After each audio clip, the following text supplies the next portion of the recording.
네, 헷갈리거나 생소한 시사 용어들을 알기 쉽게 풀어보는 시간이죠. 신박한 시사 사전 시간인데요. 소셜랩 접경지대의 조형근 소장과 함께합니다. 어서 오세요.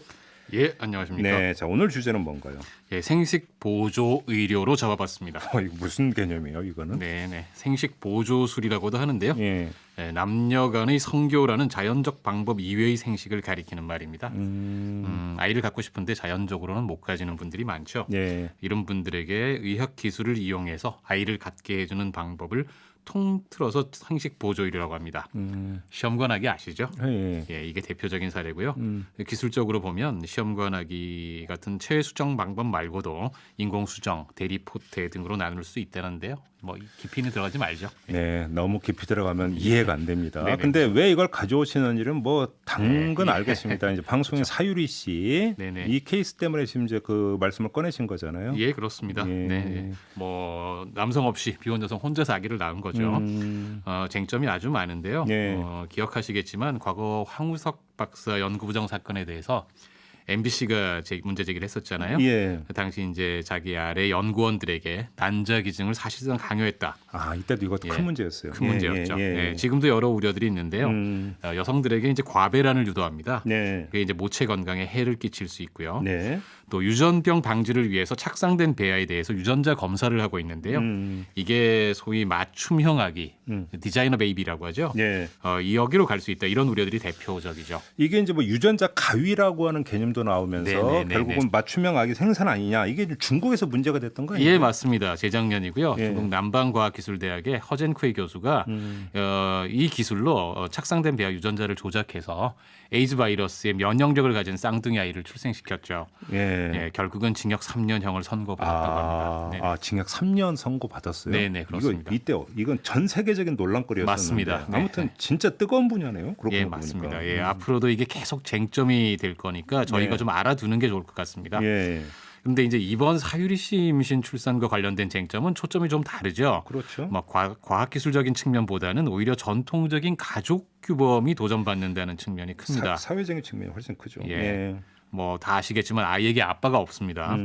예, 정자은행에 정자를 제공한 남성만 있는데요. 네. 이 남성이 과연 아이의 아빠라고 할 수 있는가? 아, 예, 예. 아마 그 남성도 사유리 씨도 그렇게 생각하지 않을 겁니다. 그렇죠. 예, 그래서 사유리 씨 경우는 미혼모 같은 말로 부르면 안 되고 예. 자발적인 비혼모인 것이죠. 미혼과 비혼은 구분을 하더라고요. 그러니까요. 예, 예, 예. 네네. 그러니까 아직 결혼 안 한 상태가 아닌 것이고 결혼하지 않은 상태를 선택한 것이고 네. 아버지 없이 엄마와 아이만 있는 가족을 스스로 선택한 것이죠. 네. 이게 차이가 있는 것이 불임의 원인이 남성 쪽에 있어서 정자를 제공받은 부부 경우하고 비교를 해보면 분명해집니다. 이 경우는 아버지가 있죠. 예. 이 불임 남성입니다. 사회적으로 그렇게 합의가 되어 있습니다. 생물학적으로는 똑같은 상황이지만 법적인 측면이라든지 가족관계 측면에서 보면 완전히 다른 상황인 것이죠. 이게 이제 전통적인 가족 개념에 포함이 안 된다라는 거잖아요. 그렇습니다. 이렇게 돼버리면. 그런 관념이 흔들리죠. 예. 이런 경우를 조금 더 확장을 해보면 이제 동성 부부도 입양이 아니라 출산을 할 수 있죠. 아, 그렇죠. 예, 여성 동성 부부라면 이거 비교적 쉬운 거고요. 음. 남성 동성 부부라도 대리 출산이 합법인 나라라면 아이를 출산을 할 수가 있습니다. 네. 그러니까 이제 문제는 그럼 사회가 이제 이런 변화를 어떻게 받아들여야 되는가? 이게 지금 과제잖아요, 사실. 예, 그동안 없던 현상이니까 예. 이게 혼란스러운 건 당연하고요. 예. 중요한 건 이제 혈연 중심이라는 익숙한 사고 방식이 기술의 발전에 따라서 흔들리고 있다는 사실이죠. 예. 가족을 구성하는 방식이 다양해지고 기술 발전에 따라서 자발적으로 선택할 수 있는 영역이 되어가고 있다는 것입니다. 네. 사유리 씨가 출산에 한 인터뷰가 무척 인상적이었는데요. 한국이나 일본 같은 동양에서는 피가 중요하다고 생각을 하는데 자신이 볼 때는 가족은 피보다는 가치 있는 시간이다. 이렇게 생각을 한다. 네. 예, 시간으로 가족이 된다. 좋은 말이었습니다. 이게 옛날 이제 나은정, 기른정 이런 거하고 네. 또 약간 결은 비슷하면서 약간 또 다른 부분도 네, 있는 네, 건데. 맞습니다. 아무튼 혈연이라 하더라도 가족과 시간을 제대로 못 보내는 경우 상당히 많이 있잖아요. 맞습니다. 그래서 예. 사실 사유리 씨 발언은 좀 더 깊게 따져볼 부분이 있는데요. 예. 가족은 엄마, 아빠 그리고 자녀들로만 이루어지는 혈연 공동체다. 이런 사고 방식은 장구한 인류 역사의 관점에서 보면 좀 낯선. 예? 그건 이게- 낯선 사고 방식, 굉장히 최근 현상이다라는 것입니다. 이게 최근 현상이라고요? 예. 오. 가족의 역사 분야에서는 굉장히 중요한 학파인데요. 예. 영국의 캠브리지 역사인구학파라고 있습니다. 뭐 관련 분야들은 예. 연구자들은 잘 아는데 예. 이분들 연구에 따르면 영국에서는 근대 초까지도 늘 혈연이 없는 구성원들이 함께 가족으로 살았다는 겁니다. 이게 뭔 말이에요 이게? 그러니까 이제 먼 친척이 같이 사는 경우는 뭐 일반적인데 뭐 그래도 혈연이긴 하죠. 그게 아니고 예. 아는 사람들끼리는 서로 자식들을 바꿔서 곧잘 키웠다는 겁니다. 자식들 바꿔서 키웠다고요? 하인처럼 키웠다고 합니다.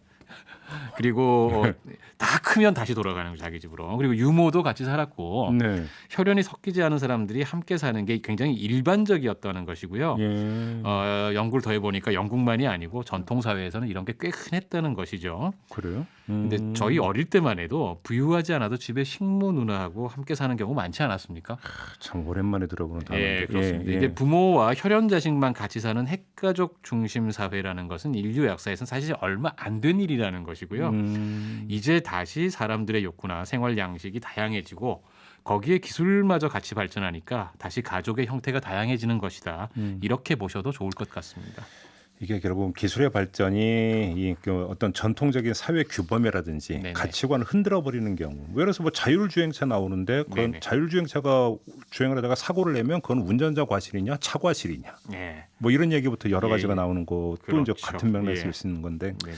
알겠습니다. 아무튼 마무리를 좀 해볼까요? 예. 세계 최초의 시험관 아기는 1978년 영국에서 태어났습니다.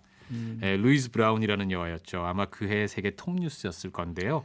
연식이 좀 있는 분들은 기억하실 겁니다. 야 오래됐네. 예. 벌써 78년이요. 난리 났었죠. 예. 수많은 불임 난임 부부들에게는 벼락 같은 축복의 소식이었습니다.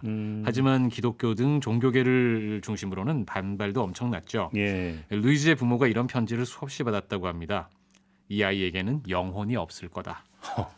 이 아이는 반드시 아프거나 일찍 죽을 거다. 뭐 등등. 루이즈는 뭐 잘 성장했고요. 자연 임신으로 아이도 둘 낳았고요. 잘 살고 있다고 합니다. 네. 걱정 안 해주셔도 됩니다. 예. 오늘날 상황을 보면 어떻습니까? 수많은 시험관 아기들이 태어나고 있고 우리나라의 경우는 사회 시술까지는 의료보험도 지원이 됩니다. 이 횟수가 부족하다고 늘려달라는 청와대 청원도 올라와 있더군요. 그렇죠. 물론 지금도 시험관 아기 출산에는 뭐 적지 않은 윤리적 논란들이 있습니다만 그토록 놀랍고 충격적이던 일이 지금은 우리 삶의 일상이 되었다는 것입니다. 그렇죠. 그러니까 낯설은 순간이고 예, 그 다음 그걸 넘어가면 이제 그다음부터 익숙함 아니겠습니까? 예.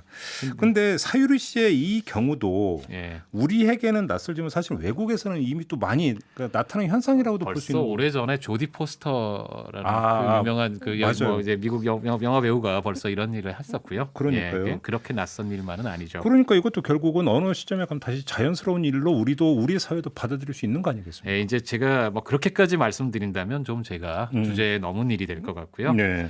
이렇게 말씀드리고 싶습니다. 이런 소식에 일단 본능적으로 거부감이 들 수가 있습니다.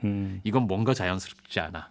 뭔가 비정상이잖아. 뭐 이렇게 생각하실 수 있는데요. 예. 사실 그런 반감도 자연스럽습니다. 뭐 상상 못하던 일이니까요.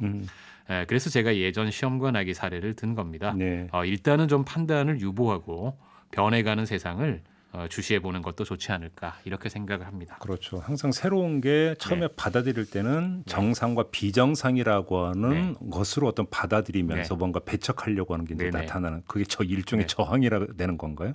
관성적 저항이 되는 건데 네. 그것이 이제 돌아서 보면 또 그게 아니다라고 하는 것들이 네. 나중에 되면 이제 확인이 되는 건데요. 네. 세상은 변하는 거니까요. 그렇죠. NYBJ님이 이것도 익숙해질 것임이라는 의견 주셨고요. 데이지님 이해가 안 되는 제가 꼰대인 건가요? 아니요, 그러실 필요 없다고 제가 마지막에 말씀드린 겁니다. 그렇죠. 다만 낯선 것일 뿐이다. 예. 그리고 좀 가슴을 열고 이게 어떻게 된 건가를 한번 좀 생각을 해보면 예, 또 뭐 여러 가지로 그러니까 생각을 해볼 수 있고 그러다 보면 또 네네. 익숙해질 수 있는 거 아니냐 예, 그렇습니다. 이런 취지의 말씀으로 지켜보죠. 오늘 조영건 소장의 이야기 마무리하도록 하겠습니다. 고맙습니다. 예, 고맙습니다. 네.